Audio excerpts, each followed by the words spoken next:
No, I'll start off. It's fine, guys. Afternoon, Jaco. Afternoon, Thomas. Jaco, just regarding officiating this week. Obviously, there was some good calls, but anything you felt that went against the team, maybe that could have gone the other way, that could have been addressed this week for your side?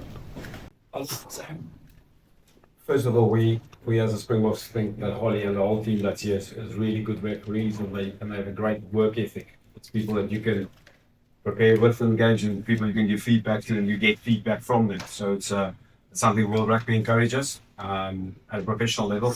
So on this weekend, we certainly have one or two questions that we've raised in terms of there's a key focus area sent out to teams before competitions or windows, and obviously we have to feel each other out in the beginning to see if we understand that correctly, whether the referees understood it correctly. So we have alignment exercise, the same as the players doing that room this morning and yesterday, to align ourselves with the plan and the execution of the plan. So that's in our process, and we respect the referees that they have go through their game reviews, and we are sure they will give us honest feedback, and it'll put us all in a better position going into this weekend who needs to adjust. Just specifically around the breakdown, is there anything we speak about what's just there? Is there anything specific around the breakdown that you or Look, in rugby, when you are dominant, when you carry dominance, or when you tackle dominant, then obviously the little bit of grey sits with you. So now on the Springbok side, we need to fix that up and make sure that we are showing the referee a picture that's easier to referee and not allow for too much interpretation of management. And on our side, that's a fix. Then yes, we have one or two questions. The Italian team has had a clear plan and they were really well coached, but we need to understand whether we have to adjust one or two things.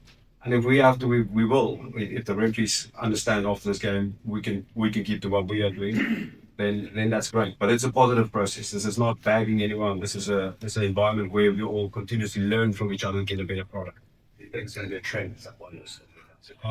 It's depending on the feedback, whether they believe this is we should adjust as a Springboks, where the referee team will adjust in the week. You aren't being specific though, because I'm sensing unhappiness that you're not really telling us what unhappiness is about. No, I don't think it's unhappiness. I think it's a question of learning. We've got to make sure that we are best adjusted to the referees. There's a key focus area, as I said, that they send out the best practices, and therefore we need to know whether we train and understand it correctly. So what is it? What is it that you are? When there's more numbers in the breakdown, whether if the referee sees an infringement, whether that is whether the referee asks the player to stop doing that, or whether the referee referees that infringement, or whether it is actually an infringement. Jaco, this season has been a season of various law changes throughout the entire world. Is there one maybe or two laws that you found that the team maybe still struggles with, even with all the URC actions that they've had, even in the Premiership? Is there one, maybe two laws that you find that they still maybe struggle with, particularly when it comes to having to retreat back after a kick is down, those types of things? Well, players have had ample time to adjust, so we have got no excuses around that. By the way, we get to give input in the process of changing law. That process has closed down now. Where they have the window where they get the input, and then we now on execution phase. So South Africa, well, the Springboks and SA Rugby supports the law changes 100%, because they're all aimed at making the game safer or making the game a better spectacle. But we can't have a great spectacle without making the game safer. And the ones you referred to, for instance, with the kicking game, is to create more space for the typical Cheslins of the world, David Willemsen. So those laws we support. I don't think the players find it hard to adjust. It's when you're under pressure, where you have less time, you have to make a decision and you're not clearly on side, you panic a little. And that's the thing. So the laws are pretty clear, and it's pressure that make you infringe. I guess that's why I'm asking the question, because then there's going to be a time when it comes down to the very fine margins where something needs to be second nature. That's why I'm asking the question of, is there still maybe a few things that need to be worked on where things will then become second nature now? People don't even think about it when they're under pressure. Yeah, if you're dominant, again, rugby is the old game of rugby. If you're dominant in contact, if you're dominant in the air, if you're dominant in the scrum, then it's easier to adjust. So that's the main thing for the team, to find a way to be dominant in more situations. But just on the law, Obviously, a lot of people talk about that more try guys and see that there's like more of a execution thing on the vets, or is it something you see the laws being tweaked or adjusted? I don't think it's a law thing. I think the specialists there defending malls and setting malls set right next to me. But it was a really good mall by Italy, and it was really dependent by us. The Springboks pride themselves and not allowing that burst into ourselves. So that is a big negative for us. So, also, I think if you look at that more, it's definitely a very modern way of mauling. It's not one person or not a whole package going over the line. I think it's very much evolving as the maul goes on. Different people handling the ball, the maul kind of snaking, for lack of a better word, left and right, and then evolving towards the try line. Like I said, we definitely pride ourselves in stopping more, and that is definitely a negative that we addressed this morning, and that we'll rectify during the week. Thomas, I mean, Italy, we're not given credit for the desire that they showed, when I look at what's interesting also to look back on the game and they do a bit of a review, but they really came hard and it looks like they did a lot of homework, for example, on your lineouts and things like that, also contesting. Is there an element of it, and one still has to recognize that you won the game, the guys won the game and they won the comfortably.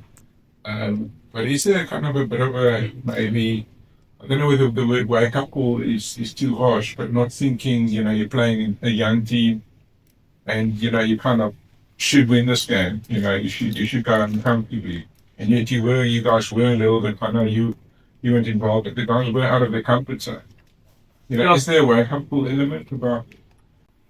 I wouldn't say wake up call, but I would say we definitely set very high standards for ourselves when it comes to preparing for the match, and then also in the match itself.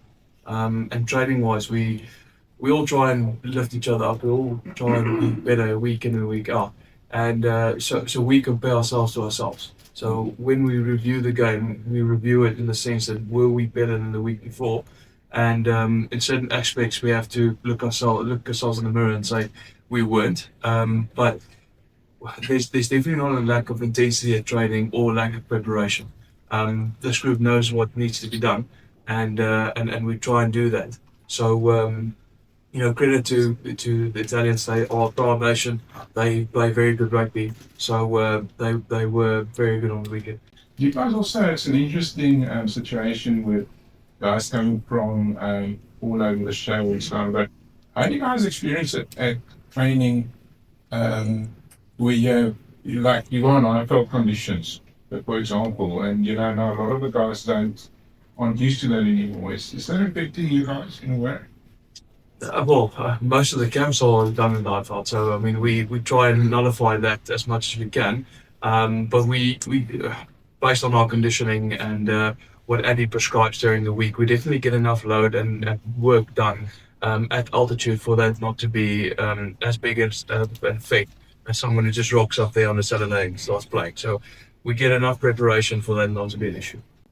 Jaco, in Rassi's own words, post-game on Saturday, considering it was a frustrating performance, what is, from a coach's point of view, should I say, what does a mental reset look like to get the players ready to really blow the Italians over in Cabeja on Saturday?